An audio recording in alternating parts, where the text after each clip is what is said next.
Hello everyone. मैं आपको इसमें क्वेश्चन 10 करा चुका हूँ टाइप 11 में। आज इसी से आगे स्टार्ट करते हैं क्वेश्चन नंबर 11 से। और पीडीएफ का लिंक मैंने नीचे डिस्क्रिप्शन में दे दिया, वहाँ से इसको डाउनलोड कर लेना। क्वेश्चन नंबर 11 कह रहा है, number on a subtracting 15 from it reduce to its 80%, what is the 40% of the number. ये कह रहा है कोई नंबर है, उसमें से अगर हम 15 को घटाए तो घटाने के बाद वो किसके इक्वल आता है, एक्स के 80% के बराबर आता है। वो तो उस नंबर के 80% के बराबर होता है। या दूसरे तरीके से कह सकते हैं कि वो नंबर अपने आप में 80% हो जाता है रिड्यूस होने के बाद। What is 40% of the number, तो उसका 40% बताओ। तो मैंने कोई नंबर मान लिया एक्स, उसमें से अगर हम 15 माइनस करते हैं तो वो नंबर अपने आप का 80% हो जाता है। अगर हम यहाँ से x की वैल्यू निकालें तो x कितना है, 100% है। 100% में से 80% गए तो x गुणा 20%, 20% की फ्रैक्शन 1/5 बराबर 15, तो x की वैल्यू कितनी आ जाएगी, 75। अब क्वेश्चन में कह रहा है किसका 75 का कितना बता दो, 40% पूछ रहा है। अब 40% की फ्रैक्शन पता है कितनी होती है, 2/5 होती है। इसको सोल्व करेंगे, 15 दूनी 30, तो वो नंबर क्या आएगा अपने आप में, 30 आएगा। वो नंबर अब कितना हो जाएगा, 30 हो जाएगा। कौन सा ऑप्शन करेक्ट है इसका, तीसरा ऑप्शन करेक्ट है।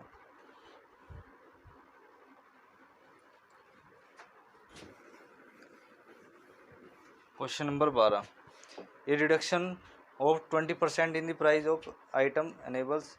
एक आइटम है, कोई सामान है, वो उसकी जो उसका प्राइस है वो 21% पहले से कितना हो गया, कम हो गया। 21% कम होने के कारण 3 kg ज़्यादा खरीद पा रहा है वो आदमी। कितने रुपए में, 100 रुपये में। The reduce price of item पर kg, तो बताओ उसकी आइटम की जो कीमत है वो कितनी होगी। तो ओरिजिनल प्राइस x रुपये पर kg मान लिया मैंने, और न्यू प्राइस में क्या होगा कि 21% की कमी होगी। अगर 21% की कमी होगी तो वो प्राइस अपने आप में कितना होगा, वो होगा 79%। अब ये अपने आप में कितना हो जाएगा, 79% हो जाएगा। परसेंटेज हटाने के लिए 100 से डिवाइड, तो उसकी कीमत हो जाएगी 79x/100। वो पहले भी 100 रुपये में खरीदता था, वो अभी 100 रुपये में खरीदता है। लेकिन वो पहले x रुपये पर किलोग्राम के हिसाब से खरीदता था, अब खरीदता है किसके हिसाब से, 79x/100 के हिसाब से। ऐसा करने पे वो पहले से कितने ज़्यादा खरीद पाता है, वो 3 kg ज़्यादा खरीद पाता है ऐसा करने से। तो 100 कॉमन आ जाएगा, नीचे से x कॉमन आ जाएगा। ये 79/100 है, तो ये कितना हो जाएगा, 100/79 हो जाएगा, -100 बराबर 3। 100/x ये आ जाएगा 21, ऊपर आएगा 21 और नीचे आएगा 79 बराबर 3। 3 7 जा, ठीक है ना। 7 से तो कट ही नहीं रहा। x की वैल्यू कितनी आ जाएगी हमारे पास, 700/79। आंसर पॉइंट में आएगा। और हमसे पूछा थी रिड्यूस प्राइस बताओ, तो रिड्यूस प्राइस कितना है हमारे पास तो ये है। तो x की वैल्यू कितनी है हमारे पास, 700/79 गुणा में 79/100। तो 79 से 79 कैंसिल हुआ, 0 से 0 कैंसिल हुई, तो 7 रुपये पर kg आ जाएगा इसका आंसर, जो कि कौन सा ऑप्शन है, चौथा ऑप्शन है।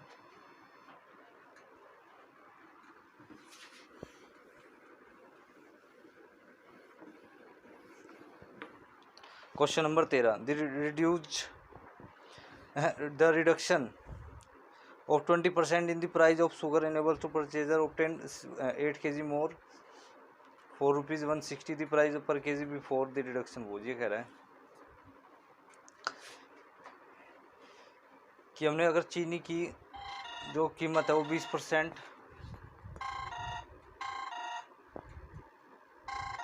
किसका कीड़ हो गया बेटा।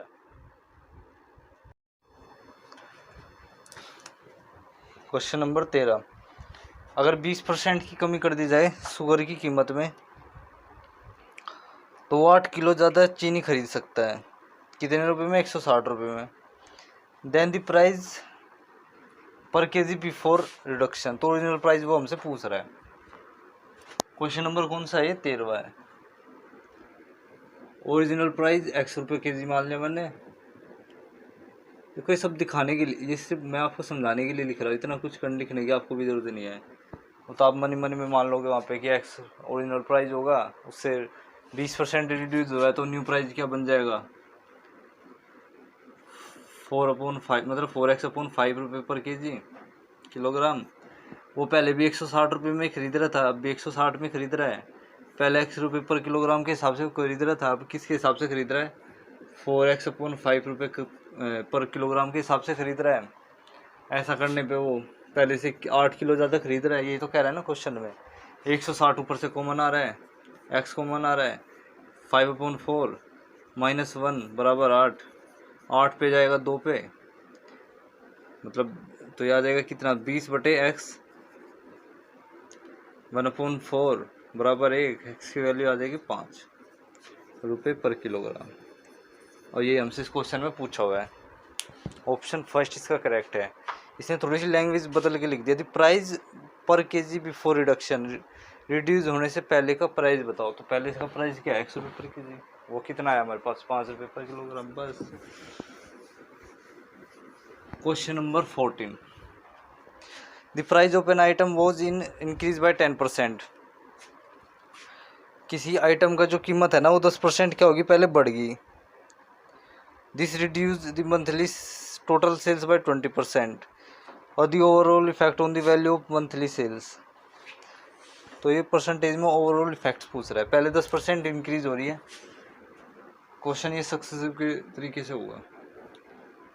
पहले अगर 10% इंक्रीज हुआ और 20% रिड्यूस का मतलब डिक्रीज हुआ, तो परसेंटेज इफेक्ट पूछ रहा है हमसे। तो तरीका मैंने बताया, 10% की फ्रैक्शन 1/5, 1/10 और 20% की फ्रैक्शन 1/5।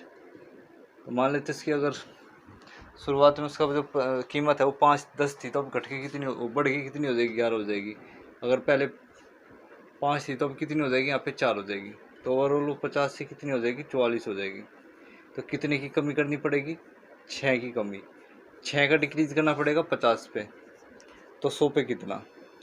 तो आंसर आएगा 12% का डिक्रीज करना पड़ेगा। ऑप्शन डी इसका करेक्ट होगा। Question number 15,